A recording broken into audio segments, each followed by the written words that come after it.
Hello दोस्तों, कैसे हैं आप सभी लोग। आई होप आप सभी लोग अच्छे होंगे। आज हम यहाँ पर करने वाले हैं करंट अफेयर्स। जैसे कि आप सभी लोग जानते हैं आज 19 डेट है, यानी कि 19 डेट की हमारे यहाँ पर करेंटली में जो भी टॉपिक चर्चित में है वो यहाँ पर हम कवर करने वाले हैं। जैसा कि आप लोग सभी देख पा रहे हैं, यहाँ पर एक हमारी मुगल जोड़ी यानी कि बैडमिंटन चैम्पियंस जो रहे हैं वहाँ पर हम इनको करेंगे। देन उसके बाद मिनिस्ट्री ऑफ कॉर्पोरेट अफेयर्स, ठीक है ना। तो यहाँ पर जो जो हमने टॉपिक यहाँ पर जैसे कि आप देख पा रहे हैं फ्रंट ऑफ पे हम यहाँ पर ये कवर करने वाले हैं। तो चलते हैं हम अपने टॉपिक की तरफ और देखते हैं कि पहला क्वेश्चन हमारा क्या है, जो कि हमारी करंट अफेयर काफ़ी चर्चित में है। तो चलते हैं और देख लेते हैं। जैसे कि यहाँ पर आप लोग देख पा रहे हैं कि सहकारिता, फर्स्ट जो हमारा जो पेज है देख पा रहे हैं, यहाँ पर बोला गया है सहकारिता क्षेत्र में यानी कि 1100 नए किसान उत्पादक, ठीक है, संगठनों की स्थापना करेगा। तो किस चीज़ की बात की गई है? सरकार सहकारी क्षेत्र में बात की गई 1100 नए किसान उत्पादक, है ना। तो यहाँ पर किसान उत्पादक की बात की जा रही है। किस चीज़ की? यहाँ पर संगठनों की स्थापना करेगी। तो चलिएगा अब इसके हम थोड़े से पॉइंट्स के बारे में देख लेते हैं, क्या क्या बात की जा रही है। प्रधानमंत्री नरेंद्र मोदी के सरकार से समृद्धि, ठीक है ना, के विजन को साकार करने के लिए, तो किसके द्वारा? प्रधानमंत्री मोदी के, ठीक है ना।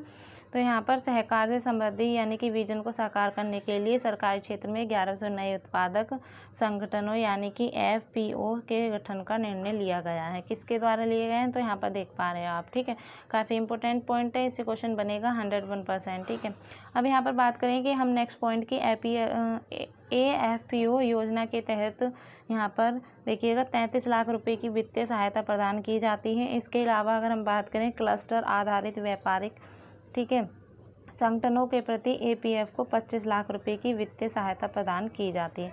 तो काफ़ी इंपॉर्टेंट है, यहाँ पर पूछ लिया जाएगा कि कितने लाख रुपए की वित्तीय सहायता प्रदान की जाती है। प्लस इसके अलावा क्लस्टर आधारित व्यापारिक संगठनों के प्रति यानी कि APFO को कहाँ पर कितना दिया जाता है? 25 लाख रुपए की यहाँ पर भी सहायता प्रदान की जाती है। इसी तरीके से नेक्स्ट देखेंगे, ये अतिरिक्त 1100 यानी कि APF योजना के तहत क्या है? यहाँ पर राष्ट्रीय सहकारी विकास, ठीक है ना, निगम ठीक है ना, NCDC को आवंटित किए गए हैं। तो यहाँ पर ध्यान रखिएगा, ये NCD यानी कि नेशनल, यहाँ पर जैसे कि आप देख पा रहे हैं राष्ट्रीय सहकारिता विकास निगम, ठीक है।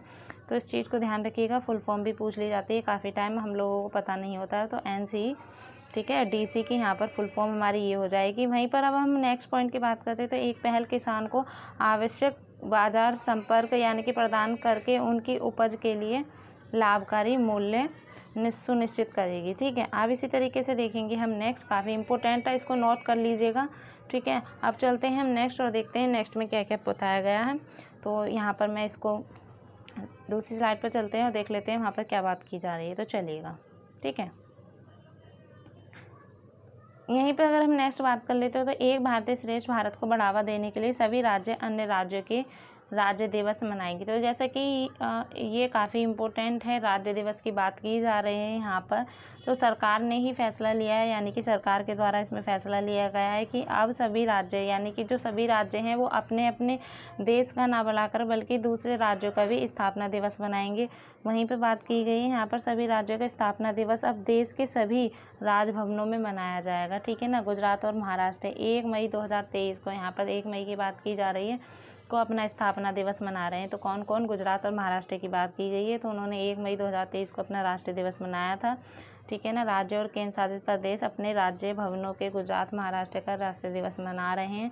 अन्य राज्यों के साथ गुजरात और महाराष्ट्र के निवासी भी राज्य भवन में इस दिन को मनाने के लिए आमंत्रित किया गया है, ठीक है ना। तो काफ़ी इंपॉर्टेंट है, ध्यान रखिएगा कि क्या बात की गई है, क्योंकि यहाँ पर राज्य को राज्य दिवस बनाने की बात की गई है। अब वहीं पे बात कर लेते हैं कि गुजरात को 1 मई को अपना स्थापना दिवस मना रहा था। जैसे कि मैंने अभी ऊपर दो नाम लिए हैं, महाराष्ट्र प्लस गुजरात का, तो वहाँ पर बात की गई है, ठीक है ना। जब भाषाई आधार के तत्कालीन बॉम्बे राज्य में, ठीक है, विभाजन के बाद 1960 में एक अलग राज्य के रूप में बनाया गया था, ठीक है। वहीं मराठी जो भाषी थे उन लोगों की मांग को पूरा करने के लिए भी दिन महाराष्ट्र का यानी कि गठन किया गया था, ठीक है।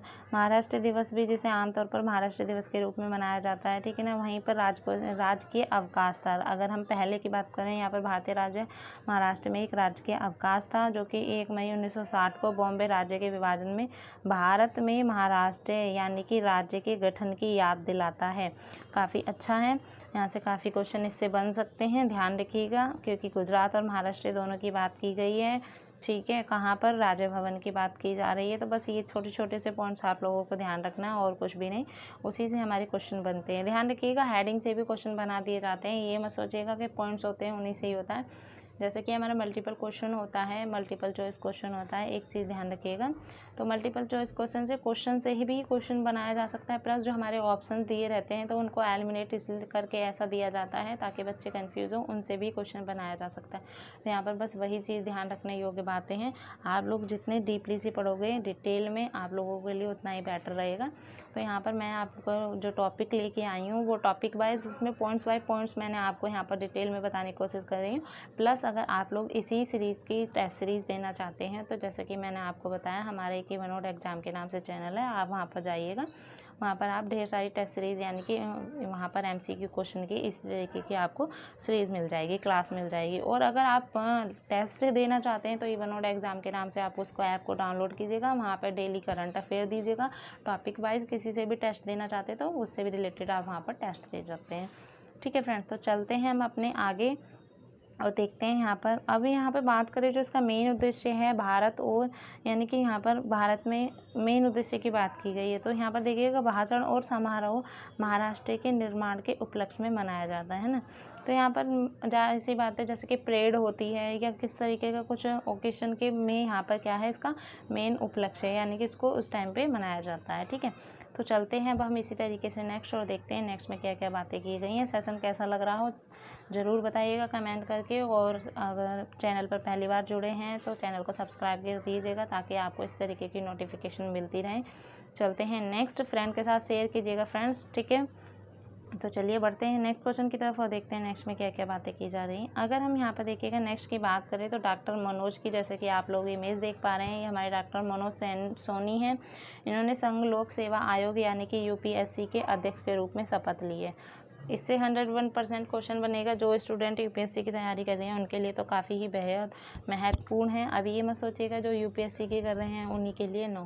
करंट अफेयर का मतलब ही यही है कि सभी एग्ज़ाम में पूछी जा सकती है। ठीक है, तो किसने शपथ ली है, वो किसने छोड़ा है, किसने पद को ग्रहण किया है, किसकी मृत्यु हो गई है, आप सभी जानते हैं। इनसे काफ़ी इंपॉर्टेंट क्वेश्चन पूछे जाते हैं। तो चलिएगा हम अपने टॉपिक की तरफ बढ़ते हैं और देखते हैं क्या क्या पूछा गया। हाँ, तो जैसे कि अगर हम इसके 1 पॉइंट की बात करते हैं तो डॉक्टर मनोज सैनी हैं, जिन्होंने पहले संघ लोक सेवा आयोग यानी कि UPSC के सदस्य के रूप में कार्य किया था, और इन्होंने 16 मई 2023 की बात की जा रही है को UPSC के अध्यक्ष के रूप में कार्यकाल और यहाँ पर गोपनीयता की शपथ ली है। ठीक है ना, श्रीमती यानी कि श्रीमती द्वारा शपथ दिलाई गई है यहाँ पर। ठीक है, वहीं पर स्मिता नागराज आयोग की वरिष्ठतम सदस्य हैं। ठीक है ना, किसकी बात की गई है, जो श्रीमती की बात की जा रही है, तो ये इनकी वरिष्ठतम सदस्य हैं। वहीं पर हम नेक्स्ट पॉइंट की बात करें तो देखिएगा नेक्स्ट पॉइंट अगर हम यहाँ देख लेते हैं, डॉक्टर सोनी को विभिन्न सम्मान और पुरस्कार भी प्राप्त हुए हैं। इनको विभिन्न क्षेत्र में यहाँ पर देखिएगा अपने ही क्षेत्र में इनको क्या किया गया है, यहाँ पर विभिन्न पुरस्कार और सम्मान से पुरस्कारित किया गया है, और उन्होंने अपनी प्रकाशित रचनाओं के माध्यम से महत्वपूर्ण योगदान दिया है। वहीं पर बात कर लेते हैं डॉक्टर मनोज सोनी की 28 जून 2017 के बारे में बताया गया है कि सदस्य के रूप में UPSC में शामिल थे। बाद में 5 अप्रैल 2022 को उन्हें भारत के संविधान के अनुच्छेद देखिएगा 316 अनुच्छेद की बात की जाती है। अनुच्छेद से जब भी क्वेश्चन बनता है तो ध्यान रखिएगा इनसे रिलेटेड कौन सा अनुच्छेद है, 316 अनुच्छेद है, यानी कि 316 अनुच्छेद A के तहत UPSC के अध्यक्ष के रूप में कार्य करने के लिए नियुक्त किया गया था। तो ध्यान रखिएगा यहाँ पर। और एक टॉपिक हमारा जैसे कि अध्यक्ष अनुच्छेद है, सॉरी, अनुच्छेद से भी काफ़ी क्वेश्चन पूछ लिए जाते हैं। तो बस आप लोगों के क्या टॉपिक यहाँ पर देखिए मैन मैं आप लोगों को बताती जा रही हूँ। आप लोगों को क्या करना है, नोट करना है, प्लस अपनी सभी चीज़ों को एंड टाइम पे आपको एट ए टाइम पे रिवाइज करते हुए चलना है। जैसा कि मैंने आपको बता दिया, इससे रिलेटेड आपको MCQ भी है। यहाँ आप थ्योरी पढ़ रहे हैं, प्लस इससे रिलेटेड अगर आपको MCQ भी करने हैं कि हाँ भाई थ्योरी पढ़ने के बाद हमने कितना समझ आया है, कितना आप लोगों ने कर लिया, तो वहाँ जाकर आप थ्योरी यानी कि MCQ क्वेश्चन भी लगा सकते हैं। बस क्लास देखनी है आप लोगों को, फ्री ऑफ कंटेंट मिल रहा है तो उसका लाभ उठाइए। ठीक है, अब हम बात करें यहाँ पर तो भारत में सबसे कम उम्र के कुलपति होने का गौरव प्राप्त है। किसको प्राप्त है, डॉक्टर मनोज सोनी को। ठीक है ना, तो चलिएगा अब हम देखते हैं नेक्स्ट में देख लेते हैं क्या क्या बातें की गई हैं। ठीक है फ्रेंड्स, जितने भी टॉपिक है चर्चित से हैं, मैंने जैसा कि आपको बताया सब रिसेंटली से हैं, जैसा कि आप सभी देख पा रहे हैं। यहाँ पर 16 मई की बात की जा रही है। तो नेक्स्ट देखते हैं नेक्स्ट में क्या क्या कहा गया, चलिएगा। अगर हम यहाँ पर नेक्स्ट की बात करें तो यहाँ पर भारतीय सेना की गजराज कोर ने तैयारियों और यहाँ पर समन्वय का प्रदर्शन करते हुए असम में संयुक्त बाढ़ राहत अभ्यास किया है। तो यहाँ पर देखिए बाढ़ की बात की गई है और क्या बात की जा रही है, असम में संयुक्त बाढ़ राहत अभ्यास किया गया है। तो किसके द्वारा, भारतीय सेना के द्वारा। कौन है, गजराज कोर ने, ठीक है ना। तो गजराज कोर की बात की गई है। तो चलिएगा पॉइंट्स की तरफ बढ़ते हैं, देखते क्या क्या बात की गई। भारतीय सेना के गजराज कोर ने हाल ही में असम में मानस नदी पर, यहाँ पर देखिएगा हंगामा पुल पर, यानी कि हंगामा पुल की बात की गई, जल राहत नामक एक संयुक्त बाढ़ राहत अभ्यास आयोजित किया है। अगर हम यहाँ पर उद्देश्य की बात करें तो यहाँ पर उद्देश्य जो उसका है, यहाँ पर देखिएगा मान्य करना और बाढ़ राहत कार्य में शामिल कई एजेंसियों के बीच समन्वय बढ़ाना था, ठीक है ना।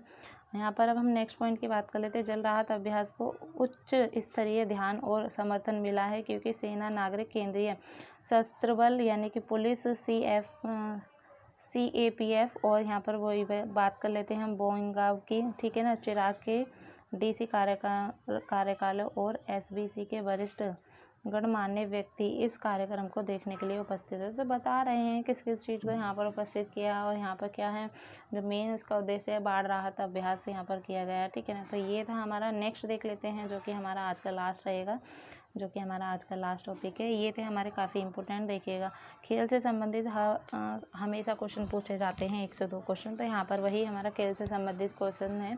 बैडमिंटन एशियन चैंपियंस के सात्विक चिराग की जोड़ी ने गोल्ड मेडल जीता। तो कौन है गोल्ड मेडल, किसने जीता है जो हमारी जोड़ी है। तो यहाँ पर हम बात कर लेते हैं सात्विक कसराई राज, रंकी रेड्डी और चिराग शेट्टी ने 30 अप्रैल की बात की गई है। यहाँ पर ध्यान रखिएगा, बैडमिंटन एशिया चैंपियंस में स्वर्ण पदक जीतने वाली पहली भारतीय पुरुष युगल जोड़ी बनकर इतिहास रच दिया है। तो कौन कौन है यहाँ पर ध्यान रखिएगा, सात्विक साईराज और रंकी रेड्डी, ठीक है ना, चिराग शेट्टी ने। तो कब किया, 30 अप्रैल को, ध्यान रखिएगा। महाद्वीपीय स्पर्धा में भारतीय पुरुष युगल जोड़ी द्वारा पिछला सर्वश्रेष्ठ प्रदर्शन यानी कि 1971 में किया गया था, दीपू घोष द्वारा और रमन घोष ने किया था, जिन्होंने कांस्य पदक जीता। तो वहीं पर अब यहाँ पर बात की गई है अप्रैल की, ठीक है ना। ये चीज़ ध्यान रखिएगा। और उससे पहले 1971 में किस किस के द्वारा जीता गया था, दीपू घोष और रमन घोष के द्वारा। अब यहाँ पर हम नेक्स्ट देख लेते हैं। नेक्स्ट है हमारा मतलब पॉइंट यहाँ पर सात्विक साईराज और रंकी रेड्डी और यहाँ पर देखिएगा चिराग शेट्टी ने खेले गए फाइनल में ओग यानी कि यूइन और TOU की 8वीं वीरता प्राप्त मलेशिया जोड़ी में 67 कितनी मिनट में यहाँ पर 1621 और 21-17 और 21-19 रन से हराया गया। तो ये था हमारा आज का लास्ट टॉपिक, बैडमिंटन से रिलेटेड था, यानी कि स्पोर्ट्स से भी काफ़ी क्वेश्चन पूछे ले जाते हैं यहाँ पर। तो ध्यान रखिएगा। आज के लिए इतना ही सेशन रखते हैं, फिर मिलेंगे हम नेक्स्ट सीरीज़ में, ठीक है फ्रेंड्स। आज के लिए इतना ही रखते हैं, टेक केयर, बाय बाय।